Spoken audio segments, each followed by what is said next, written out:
আমাদের এলাকার কৃষক ওই যে জায়গার মধ্যে ফসল করিয়া সবগুলা তুলে পড়ছে। তখন ওই জন্য আমাদের ব্যারিস্টার এই মাননীয় স্পিকার ওন্দা কালকুদার জন্য প্রস্তুত করছে। তখন এই পানি গেলে এই অনেকগুলা গৃহস্থ বাঁচবো, গরিবও বাঁচবো। হওয়াতে আমাদের কৃষক যারা আছে তারা সকলেই কিন্তু খুব ক্ষতিগ্রস্ত। কেন ক্ষতিগ্রস্তটা হইল এই কৃষকের জমিতে পানি উঠে পড়ে, এই পানি নামতে পারে না। এই নিঃশ্বাসের জন্য এই কালনা আমাদের ব্যারিস্টার কায়সার কামাল মহোদয় উনি ওই উদ্যোগ নিছেন। এটা আমাদের কৃষকের জন্য, সকলের জন্যই এটা উপকারিত।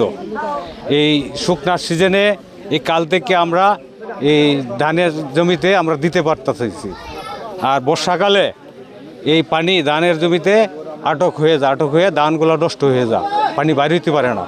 এই নিঃশ্বাসের জন্য আমাদের কালনা আমাদের সকল কৃষকের জন্য উপকারিত।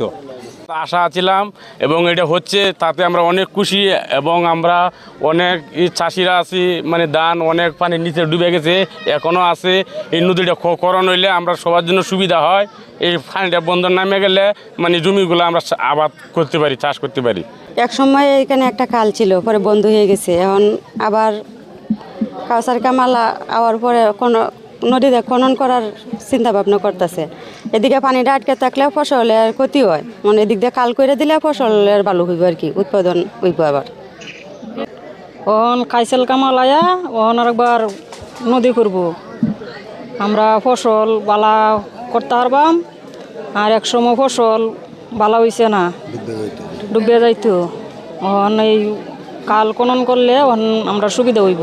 আমরা দুটি ইউনিয়নকে বেছে নিয়েছি, যেটা আমাদের ফসলি জমি সহ অন্যান্য যে কৃষকরা রয়েছে তাদের এই খাল দুটো ভরাট হয়ে যাওয়ার ফলে তাদের কৃষি জমি সহ এখানকার জীবনযাত্রা বেশি পানি উঠে তাদের জীবনযাত্রা মানে ব্যাপক বিপর্যস্ত অবস্থায় পড়ে।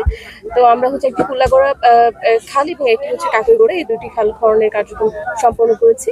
আমরা আশা করছি যে এই খাল দুটি সম্পন্ন হলে আমাদের joint deputy speaker barrister Kaiser Kamal স্যারের তার একদম তত্ত্বাবধানে এই কার্যক্রম পরিচালিত হচ্ছে। তার উদ্যোগে এই দুটো খাল আমরা সম্পন্ন করছি।